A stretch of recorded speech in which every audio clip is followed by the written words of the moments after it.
And this video is for the Pokemon cereal from General Mills.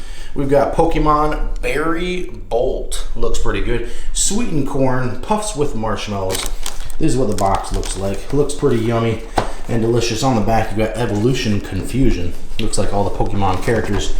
But let's take a look at what this cereal looks like. All right, you want to take a taste test of that?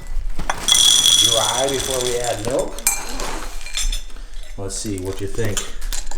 Is it good? We got marshmallows and red and berry colors in there. Popcorn looks pretty good. What are the marshmallows? I guess the marshmallows are different color characters, right?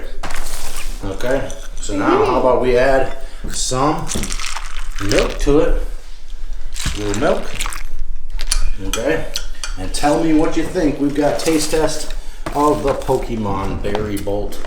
It looks pretty good. There's Pikachu right there in the front. And what you think? Does it taste good? Tastes good. What do you think? You like it? Kid approved right here. Pokemon from General Mills.